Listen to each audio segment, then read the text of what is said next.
Thanks for continuing to follow us on our road trip. We are taking a rest in Toronto and will be checking out all the cool food that this city has to offer. In this episode, we are checking out a very cool and hip distillery district as our friends bring us to do some sake tasting. I obviously didn't have any, but I still enjoyed the area. Check it out!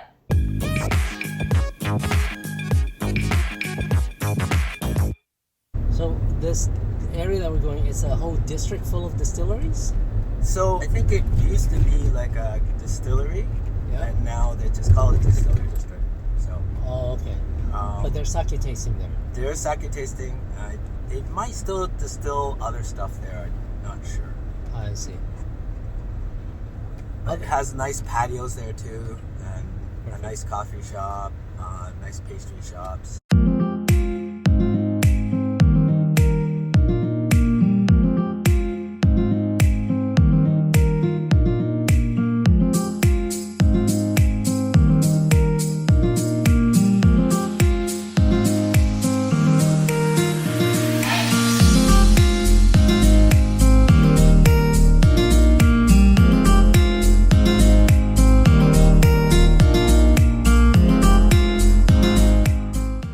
So all of these buildings was one whiskey company? Yeah, look.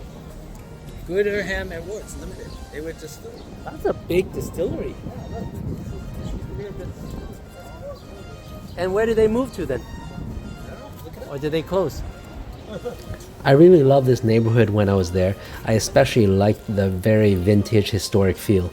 And I'm also one that can really appreciate the history of a place. So I did some digging and this is what I found out. The Distillery District was founded in 1832 by Gooderham and Wirtz. It started life as a windmill to grind grain in what was a wilderness part of Toronto. In 1837, it added the distillery component and started producing whiskey. And by 1871, they became the largest distillery and exporter in the world, shipping out millions of gallons of spirit. It was also the largest corporate taxpayer in Canada. In 1914 to 1920, between the World War I and the Prohibition, it brought spirit production to a standstill. And unfortunately, by 1923, they were forced to sell to Harry Hatch, who merged with Hiram Walker and Sons.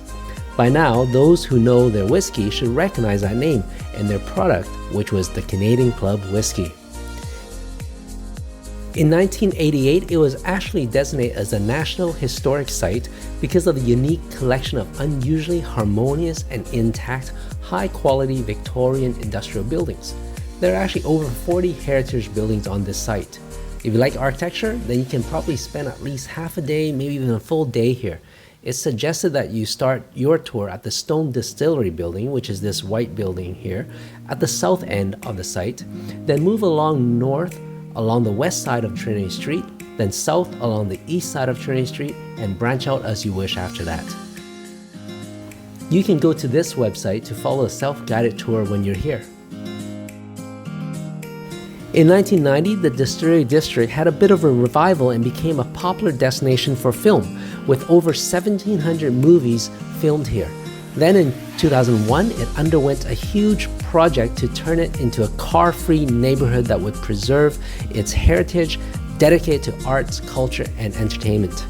That project was complete in 2003 and it opened its doors to Toronto. Now it's the most popular place for tourists and locals alike, with its historic cobblestone streets and vintage feel. It is home to over 80 shops and boutiques, as well as restaurants and cafes. There is always something happening here, so if you're in Toronto, it's definitely worth a visit.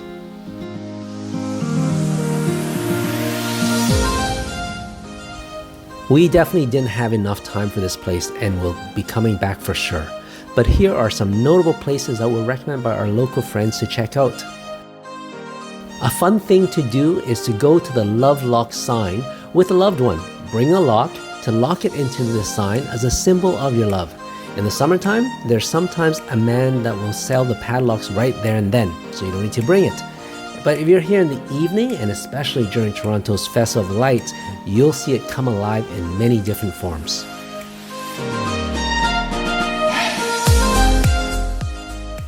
For food, you can check out Clooney Bistro, which is a French bistro with a beautiful decor. Go there for lunch or dinner, and they're famous for their seafood options, so definitely try one of those out.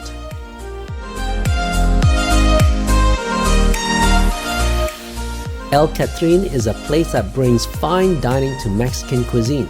I've been told that they have some of the best tacos in the city and a huge heated patio that's open year-round. Oh, Soma Gelato. Maggie told us to go there. Soma chocolate maker. Yes. Later, if you still have room, Soma, really, they're famous for their chocolate. If chocolate is your thing, then you can't miss Soma. They are super delicious artisanal chocolates and is a bit on the pricier side, but really nothing much compares to them. You have to try their Mayan hot chocolate, and have it with a scoop of gelato makes it even better. Mill Street Brewing is now a well-known brand, but they started actually here in 2002 by making Ontario's first organic beer. This is a brew pub, so you can definitely come in and have some food and grab a nice brew.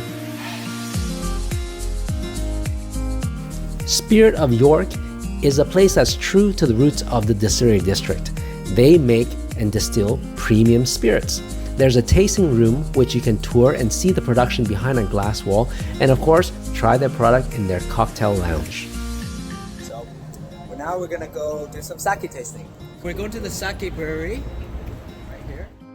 And finally, we make a visit to Izumi, which is a local sake brewery which you don't have too much of in North America and especially in Canada.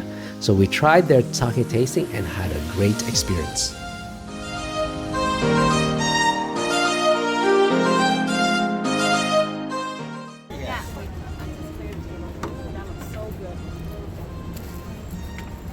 This is really cool. So cool. Hey, only the best for my friends from Vancouver. Thank you, Ken. Only the best. We feel honored. The honor is mine. Seriously, having you guys here. Okay, go ahead. We'll This listen. is our tasting flight. Okay. It has 3 different kind of sake.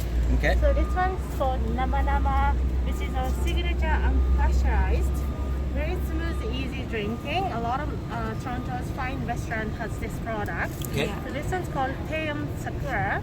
So Okay. Teum means low temperature in Japanese. Oh. So this one was made in lower temperature, which Oh. created sweetness and sourness to it. So some people say it's like white wine. It's a very unique flavor Okay. for sake. So this one's called Genshu, which means undiluted sake. So this one's stronger than those other two because this one doesn't have water in it. Usually sake is diluted with water, but no. With This one is- doesn't. Yeah, Oh, that's why it's doesn't. 17% alcohol. Yeah, this is the Gensu. Yeah. Genshu, okay, and then how about these So ones? this one is Izumi Gold. Izumi Gold, yes. Yeah, so this one's called Ginjo sake. Ginjo. So, Oh, yeah. that's ginjo, Yeah, not this dai one- ginjo. Ginjo. No, this is ginjo, not Okay. dai ginjo. So means that the rice is polished usually down to 70%, which Right. is junmai, but ginjo is 60%. empty cups. Right, So right. this one is more expensive because of the rice. And also we use Yamada Nishiki, which is called king of sake rice. So this one's also used a special kind of sake. And this one is Namacho. Namacho. So this is basically the pasteurized version of Nama Nama. The Nama Nama is a Nama sake, means unpasteurized sake. So this one is pasteurized. So the flavor, in terms of flavor, this one is a little bit nutty and then slightly drier. And this is also good for hot sake. And this one, as you can see, it's got some cloudy looking. So this one is not the filtered. Nigori. Yeah, nigori sake. So it has more rich texture to it. Is it true that the better quality sake should be drink cold, right? The less better quality heat up, right? It's true, but at the end you can drink it however you want. But most of the time, it's drink cold. Yeah. Interesting. And then we have the Arabushiri. Arabashiri, so this one is what we call the first run. Oh. So this one is the first portion of sake came out with a tank. But usually when you make sake, you will press it and then try to extract as much as liquid possible. But this one we didn't press it, which means it came out naturally with gravity. So this has more fine aroma and more in a way sophisticated flavor. Okay. And what do you get? What's the quality that you get with the first run? Like why the first run? When we make sake, only at the beginning we make like around 80 to 90 bottles. That's Okay. why first one. Oh. And after that we make like tail sakura or like. Okay. So the quality's higher because it's first run. I cannot say like quality is higher because it's the same. It's kind of comes from the same town. But like after those aromas is sold out, we cannot make the exact same one. Oh, okay. Yeah. Got it. Cool. Okay. Thank you. Like wine tasting notes. Oh, there's tasting notes. Okay, so 180. Oh, cantaloupe, banana, lemon, so the first press. one we had was 185, was it? Yes. Yeah. Yeah. And so Yellow peach, we're mango, supposed to taste, mandarin. yellow Sweeter. Peach, mango, and mandarin. It's interesting This how one- yeah, just go ahead. 2 bottles apart they can taste so different, Okay. right? All right. Cheers, guys. And they press on different dates. Let's see how it tastes. Exactly. Thank Yeah. Thank you. Thank you. Cheers. Yeah, let's try. Cheers. This is 186. This is their This is highest. the gold, eh? Izumi Gold, Izumi Gold? Jinjo Sake, supposed to be the most expensive. This is the most expensive. Well, on their list. There's one Okay. called Daiginjo, which is even more.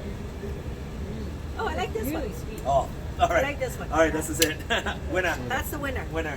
Number 1 was this one, and then Nama. Yeah, this Nama, is good. Nama. I The like Namas. this The Cream unfiltered. and gold. And then the filters. You pick. So the Izumi Go was first because it was so smooth. It had a nice balance between sweetness and bitterness. It was great. And then second choice would be the 2 Namas, the Namas, the unpasteurized and the pasteurized Nama Cho. And third would be the cloud Nigori? The clover, yeah, cloud. Yeah. Okay. I'm agreeing. Okay. Ditto? Okay. I like this strong one. The 17% one. Oh, Okay. I got something for you tonight. Okay. You're gonna like. Just For remember me, to bring it out.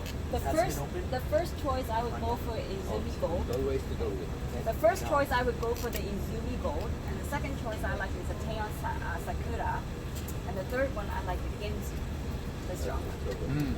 That's my Okay. third choice. So for me, my first choice is the Izumi Gold. Very high quality. I myself like Nigori, so that would be my second. And then my third is really between Namacho and Teian Sakura. Why Teian Sakura? It's got an interesting note. I haven't tasted that in sake before. Something about it. Maybe there's that extra sweetness in it. Those are my choices. I hope you like this distillery district.